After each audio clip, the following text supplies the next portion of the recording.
This news. So July 1st is the day, which is coming up here in a couple of days. On Friday, right? Is the day where, all these states. So actually, it's Wednesday. Yeah. No, Thursday. Yeah. So this week.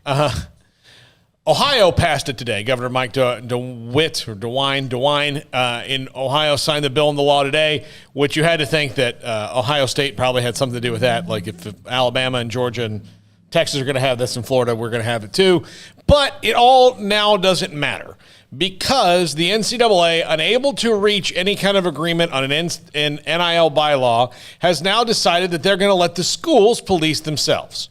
So most of the schools will do fine, but the history of letting someone police themselves in college sports or any kind of government entity, I'll just show you why there's so much pollution, because nobody was overseeing why people were dumping toxic waste or plastic into things because they put them in charge of it. Or when it comes to colleges, the Title IX issues that everyone had because they put the schools in charge and said, here, you have to fill out this minor form here. If you check all the boxes, you're fine, and you're compliant with the government rules, but we're not going to oversee it in any way, shape, or form. So now NIL, it doesn't matter if your state has a law or not. It's just up to you to craft good rules. So now you've put the schools in a bind, and I don't understand why they just can't do what every state has done. They took California's law, they amended it to their state, and they passed it. Yep. Why can't the NCAA look at the laws, take out what they don't want, then the state laws can be amended, or you can go around it and then go, here you go.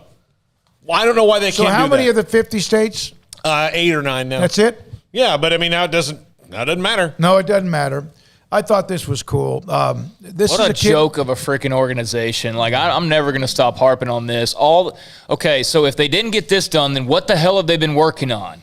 Because it ain't the Baylor case. It ain't the LSU. What are they working on? What are they actually working on? Because there's all of these tied up, scenarios going on with various investigations. This name, image, likeness thing has been around for well over a year now, and they've had time after time after time to just come up with something, and they just keep kicking the can down the road every single time. Like, what do? They don't do anything. They just talk and don't make any actual decision out of it. They're paying legal bills. Oh, I'm sorry. They're busy with the playoff. They won't start for another 3 years instead of the stuff that's right in front of us. Yeah, but they lost the O'Bannon case in 2014.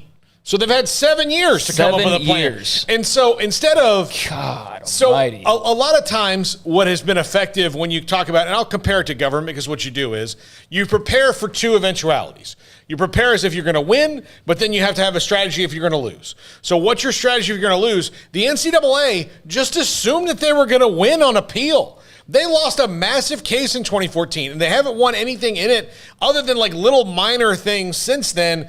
And you're essentially talking about stuff that would have been, ironed out in the wash anyway. So why are they... I don't know. We asked that a lot. Why? Yeah, why? So 7 years, what are you doing? You should have had two teams. Team one, go beat it and let's get back to the old way, because that was your goal as an organization. Team two, if team one loses, have something ready to go. But they never did that.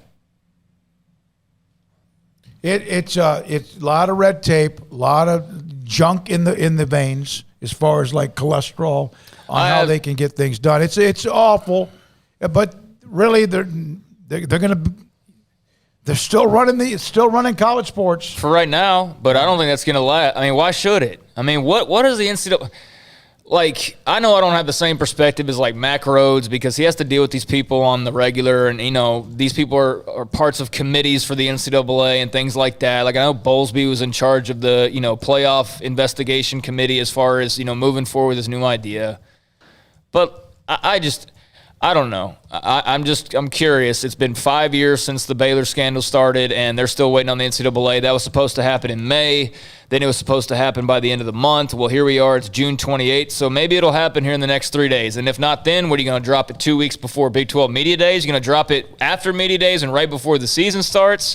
Like, that's not tied up, and they've had 5 years on that. But let's push forward the playoff thing.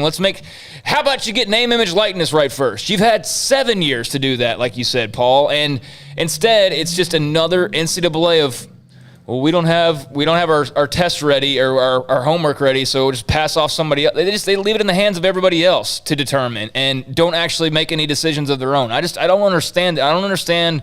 Like there's red tape, and I get that. Apparently, part of the reason why they're doing this is because of another potential like legality. But if you had just done it in the first place, this would all been over with and done, and not a month and a half before the season starts. You're still like, well, this many states have this, and this many.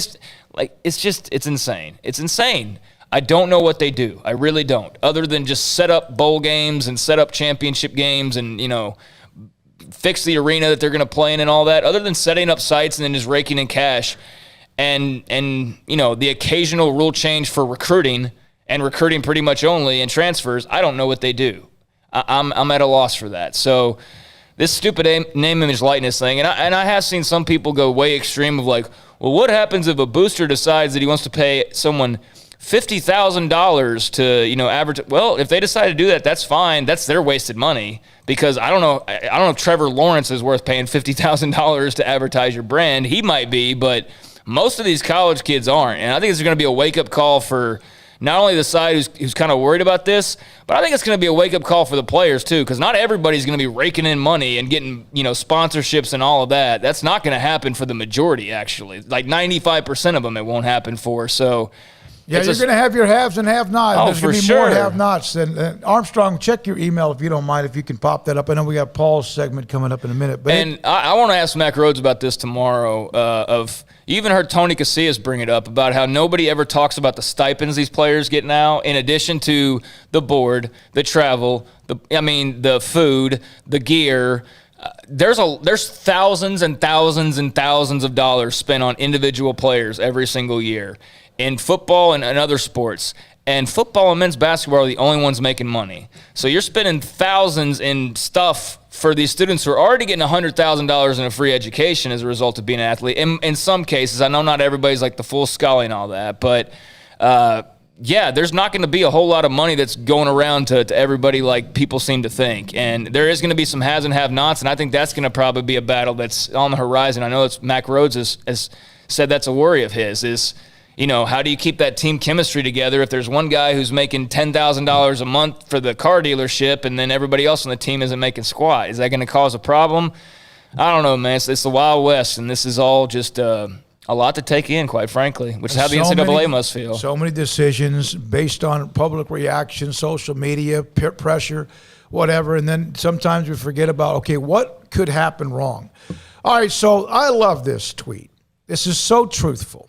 Stephon Johnson, he's from Texas. He's a high school wide receiver. He committed to Oregon. So this is his tweet just a couple of hours ago. Just because I'm committed to Oregon don't mean I can give everybody and they fam some gear. In other words, he's taking his trips. No, that's saying he can't give everybody Oregon gear is what he's saying. Yeah, everybody's asking him, hey, can you give me a shirt? Okay. Yeah, just because I'm committed doesn't mean I can give everybody some gear. Yeah, I thought he meant that he's going to take his trips and get all his friends. Okay, well, it's still pretty good. We'll see if he stays without taking trips. There's plenty of guys who commit and then still take their trips. It's almost don't even like asking that question anymore to recruits, just because some of them want to, and then all of a sudden their commitment's not as good because, they're still going to be looking around. Well, then it's, I don't like to really dampen that, but, it's part of recruiting. But Cayenne Roberts Day